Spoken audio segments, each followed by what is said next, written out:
Guys, welcome back to my channel. বন্ধুরা, আজকে তোমাদের সাথে শেয়ার করতে আসলাম পুঁটি মাছের বাটি চচ্চড়ি রেসিপি। তো এই রেসিপিটা আশা করি সবার কাছেই খুবই প্রিয়।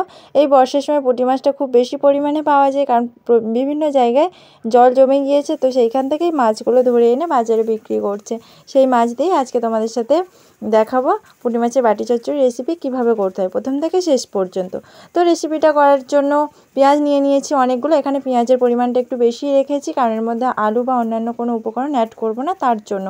ও একটা বড় পরিমাণে টমেটো কেটে নিয়েছি, রসুন পেস্ট, আদা পেস্ট ও জিরে পেস্ট, আর কয়েকটা পরিমাণে কাঁচা লঙ্কা। এইগুলো সমস্তটা দিয়ে এই রেসিপিটা করব। তোমরা দেখতে থাকো প্রথম থেকে শেষ পর্যন্ত, আশা করছি সবার খুব ভালো লাগবে। তো যে পুঁটি মাছের রেসিপিটা করব তার জন্য পুঁটি মাছগুলো খুব সুন্দরভাবে কেটে ধুয়ে নিয়েছিলাম। এবার এর মধ্যে এগুলো যে উপকরণগুলো তোমাদের সাথে দেখালাম ফার্স্ট, সেগুলোই মিক্সড করে নিচ্ছি। তো প্রথমে দিয়ে দিলাম সমস্ত যে পেঁয়াজ কুচি, সেটা সমস্তটা ওর মধ্যে দিয়ে দিয়েছি। এরপর এর মধ্যে সমস্ত উপকরণগুলো একে একে দিয়ে দিচ্ছি। প্রথমে দিয়ে দিয়েছি রসুনের পেস্টটা, তারপরে দিয়ে দিচ্ছি আদার যে পেস্টটা সেটাও দিয়ে দিলাম।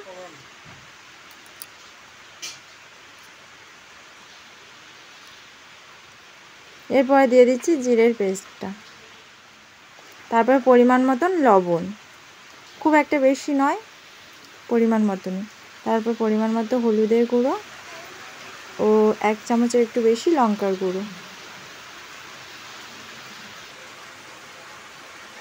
এরপর এর মধ্যে অ্যাড করে দিচ্ছি সর্ষের তেল। এর মধ্যে তেলের পরিমাণটা একটু বেশি দিতে হবে, সমস্ত উপকরণগুলো একসাথে মিক্সড করতে হবে তার জন্য। দেখো, এইগুলো সমস্ত উপকরণগুলো একসাথে মিক্সড করা হয়ে গিয়েছে, খুব সুন্দর দেখতে লাগছে। এগুলো এবার কিছুক্ষণ একটু রেস্টে রেখে দেবো।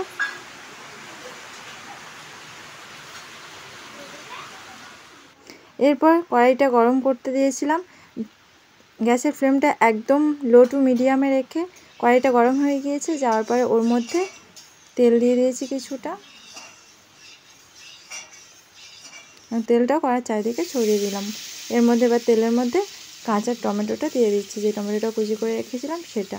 সবাই বেশিরভাগ বাটি চচ্চড়ি করার জন্য ওর মধ্যে মিক্সড করে নেয়, যেটা মাছের সাথে সমস্ত উপকরণগুলো মিক্সড করেছিল, কিন্তু আমি একটু আলাদাভাবে তেলের মধ্যে টমেটোটা। এরপর এর মধ্যে দিয়ে দিচ্ছি যে উপকরণগুলো অ্যাড করে রেখেছিলাম মিক্সড করে মাছের সাথে, সেইটা দিয়ে ওর অল্প একটু জল অ্যাড করে 15 মিনিটের জন্য ঢাকা দিয়ে রাখছি। বন্ধুরা, রেসিপি তো সম্পূর্ণ রেডি হয়ে গিয়েছে, তোমরা দেখে বলো কেমন হয়েছে। ভালো লাগলে প্লিজ লাইক, কমেন্ট, শেয়ার করো। আরও নতুন নতুন ভিডিও পাবো।